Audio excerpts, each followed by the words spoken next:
Bannaanbaxan ka dhacay magaalada Muqdisho ayaa lagu cambaariyay falalka wuxuushnimo ee maleeshiyada kooxda ugus ay ka geystaan wadankeena Soomaaliya gaar ahaan weerarada gaadmada ay ku soo qaadaan xarumaha ciidamada dawladda Soomaaliya kuwa AMISOM kaas oo ay ka qayb galeen xildhibaan ka tirsan baarlamaanka Soomaaliya boqolaal haween gudoomiye ku-xigeenka haweenka qaranka gudoomiyaha haweenka maamulka gobolka Banaadir xubno ka tirsan wasaaradda amniga qaranka iyo mas'uuliyiinta hay'adda wadahadalka bulshada ee CCD waxaana kulankaasi soo qaban qaabay maamulka gobolka Banaadir oo gacan ka helaya hay'adda wadahadalka bulshada mid kamid ah dhalinyaradii kulanka soo qaban qaabay ayaa sheegay in barnaamijkan uu xambaarsan yahay macnaheedu badan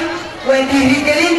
dhiirigelinayno ciidamada soo majeestayaasha ah ee jiidkooda ka dagaalamaya ee cadowga wadnaha goynaya inaan dhahno hore u socda ciidamada Soomaaliya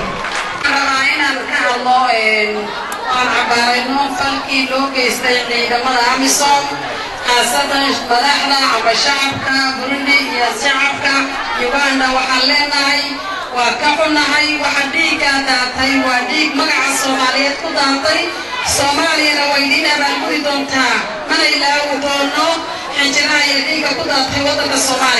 Soomaaliyana way abaan ku doontaa markay lugeeda isku taagto Afrika ayaa lana ka mid nahay geeska Afrika ka mid nahay adduunka abaal baan ku leenahay dhiigga ciidanka xoogga dalka Soomaaliyeed sidaas ayuu ugu daalan jiray